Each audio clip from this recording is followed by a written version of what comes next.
الحمدللہ رب العالمین والعاقبۃ للمتقین والصلاة والسلام علی سید الانبیاء والمرسلین اما بعد اعوذ باللہ من الشیطان الرجیم بسم اللہ الرحمن الرحیم لا تحسبن الذین یفرحون بما اتوا ویحبون ان یحمدوا بما لم یفعلوا صدق اللہ العظیم اللہم صلی علی سیدنا و مولانا محمد معدن الجود والکرم وآلہ وصحبہ وبارک وسلم اللہم صلی علی سیدنا و مولانا محمد معدن الجود والکرم وآلہ وصحبہ وبارک وسلم الصلاۃ والسلام علیک یا سیدی یا رسول اللہ وعلی آلک واصحابک یا حبیب اللہ۔ حمد و صلاۃ کے بعد قرآن مجید فرقان حمید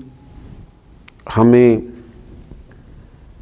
کچھ ایسے روحانی امراض کے بارے میں شعور دیتا ہے کہ جو دلوں میں موجود ہوتے ہیں اور انسان کے دل کے اندر جو اس کی روحانی زندگی ہوتی ہے اس کے لیے بڑے نقصان کا باعث ہوتے ہیں، اور جب دل کے اندر وہ چیزیں پوری طرح جڑ پکڑنے لگتی ہیں تو انسان کے جو ظاہری معاملات ہوتے ہیں، اس کا جو لوگوں کے ساتھ میل ملاپ ہوتا ہے اور اس کے جو تعلقات ہوتے ہیں اس پر بھی اس کے وہ روحانی مسائل اثر انداز ہوتے ہیں۔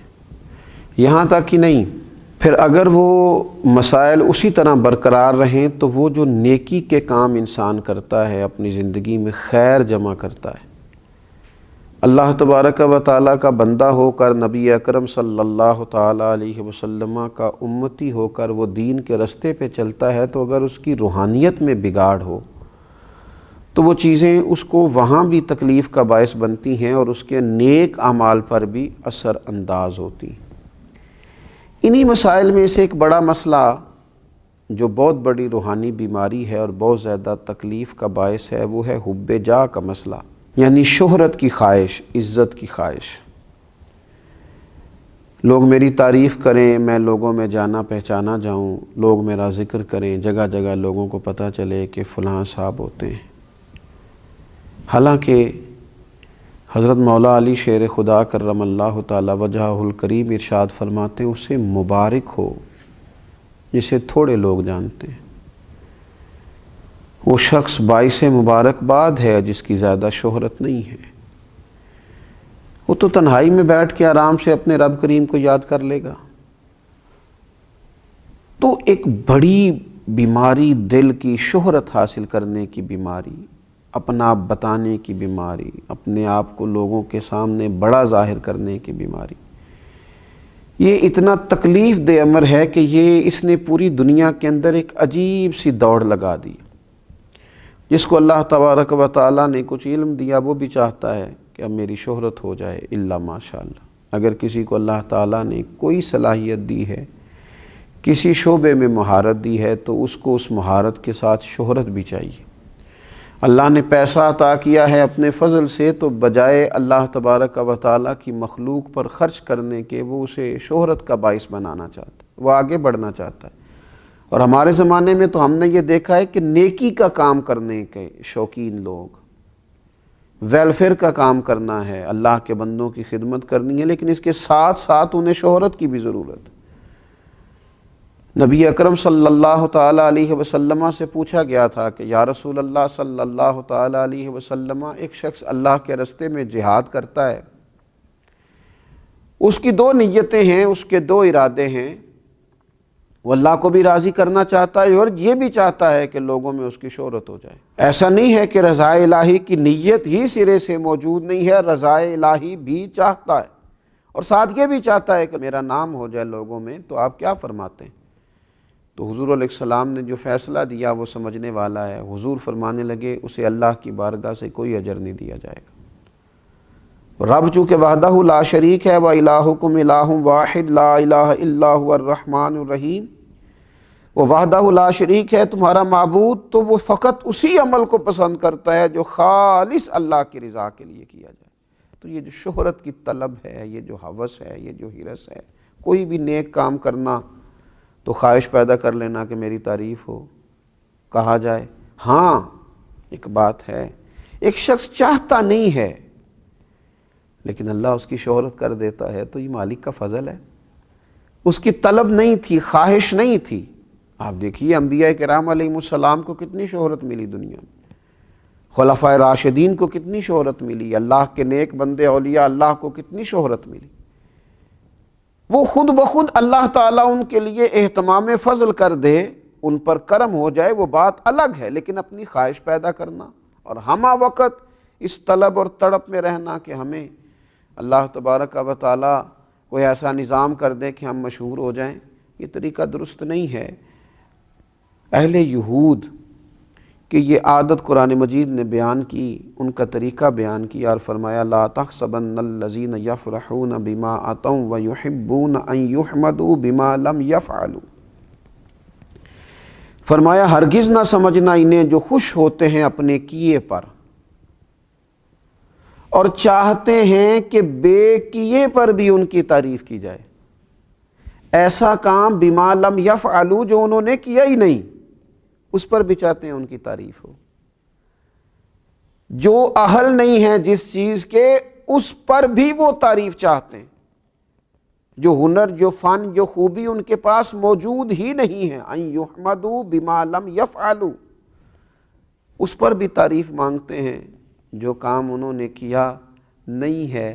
آپ دیکھیے نا، یہ ہمارے ملک میں آپ کبھی نظر دوڑا کے دیکھیں تو ڈھیر سارے لوگ ایسے ہیں جو بہت سارا کریڈٹ اپنے کھاتے میں ڈالنا چاہتے ہیں، حالانکہ وہ کام انہوں نے کیا ہی نہیں۔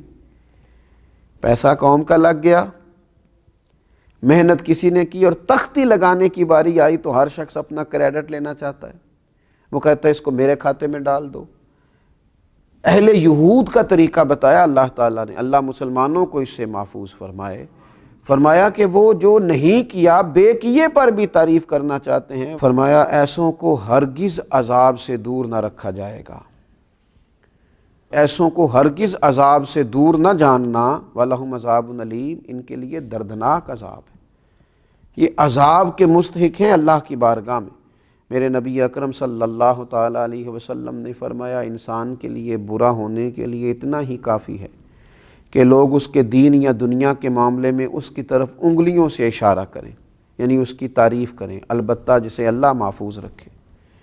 فرمایا یہ تو برا ہونے کی علامت ہے کہ لوگ تیری تعریفیں کرتے پھریں، وہ جو تو چاہتا تھا، اگر تو چاہتا تھا، اس کی شرح میں شارحین نے لکھا اگر تو چاہتا تھا میری تعریف ہو تو پھر یہ تیرے برا ہونے کی علامت ہو گئی تیری تعریف۔ اور ایک حدیث پاک میں فرمایا کہ نبی پاک صلی اللہ تعالیٰ علیہ وسلم نے کہ کچھ لوگ اپنے اعمال لے کے قیامت کے دن اللہ کی بارگاہ میں حاضر ہوں گے تو رب فرمائے گا ان سے جا کے اجر لو جن کو دکھانے کے لیے کرتے تھے، میرے پاس تو تمہارے اس عمل کا اجر موجود ہے جو تم نے میرے لیے کیا تھا، جاؤ جا کے ان سے اجر لو۔ حضرت مولا علی شیر خدا رضی اللہ تعالیٰ عنہ فرماتے ہیں خرچ کرو لیکن شہرت نہ چاہو، اپنی شخصیت کو اس طرح بلند نہ کرو کہ تمہارا ذکر کیا جائے اور لوگ جانیں، بلکہ اپنے آپ کو چھپا کے رکھو۔ اسی کسے دے کچھ بھی نہ لگ دے، نہ کوئی ساڈا دردی، اپنے آپ کو چھپا کے رکھو، خاموشی اختیار کرو، اس طرح کہ تم محفوظ رہو گے۔ نیک لوگ تم سے خوش ہو جائیں گے اور بدکار تم سے ناخوش ہو جائیں گے۔ فرمایا یہ کام کرو، ان کو اپنی زندگی کے اندر طے کرو۔ ایک بزرگ گزرے ہیں حضرت ابو الحسن محمد بن اسلم توسی رحمۃ اللہ تعالی علیہ، حضرت ابو عبداللہ رحمۃ اللہ علیہ فرماتے ہیں کہ میں ان کے ساتھ 20 سال تک رہا ہوں، میں نے نہ انہیں صرف فرائض اور واجبات ہی ادا کرتے دیکھا ہے، وہ فرض نماز پڑھتے، واجبات ادا کرتے اور وہ اپنے حجرے میں چلے جاتے۔ 20 سال کے بعد سمجھ آئی کہ یہ وہ شخص ہے جو گھنٹوں اپنے رب کی عبادت کرتا ہے، یہ وہ شخص ہے جو گھنٹوں بیٹھ کر تلاوت قرآن کرتا ہے، حضور علیہ السلام پر درود و سلام عرض کرتا ہے، لیکن 20 سالوں میں نے انہیں جتنی بھی عبادت کرتے دیکھا، چھپ کے کرتے دیکھا۔ پوچھنے والے نے پوچھا تو فرمانے لگے جس کے لیے کرتا ہوں وہ دیکھتا ہے، جس کی رضا کے لیے کرتا ہوں وہ آشنا ہے، اور میرے عمل سے بھی آشنا ہے اور میرے دل کی کیفیت سے بھی آشنا ہے۔ یہ جو شہرت کی خواہش ہے، آپ یقین کریں جب آدمی مشہور ہو جاتا ہے تو وہ تو بہت سارے ایسے کام بھی نہیں کر پاتا جو اسے کرنے چاہیے، بہت سارے ایسے رشتے جہاں اس کا وقت دینا بڑا ضروری ہوتا ہے وہ دے نہیں پاتا۔ وہ تو چاہتا ہے کہ میں کبھی تنہائی میں بیٹھ کے رو لوں، پر وہ تو رو بھی نہیں پاتا۔ وہ چاہتا ہے کہ کبھی مجھے کوئی موقع ملے جہاں میں کوئی خیر کا کام کر لوں، کر نہیں پاتا۔ شہرت کی بلندیاں اور یہ عروج، یہ بہت سارے ایسے معاملات کرتا ہے جس سے انسان روحانی طور پر جو بہت مضبوط ہو سکتا ہے ہو نہیں پاتا۔ اٹھ بلیا چل اوتھے وسیے جتھے وس دینی سارے انے۔ اٹھ بلیا چل اوتھے وسیے جتھے وس دینی سارے انے۔ نہ کوئی ساڈی ذات پچھانے، نہ کوئی سانو منے۔ اللہ تبارک و تعالی شہرت کی بری خواہش سے محفوظ رکھے۔ وما علینا الا البلاغ۔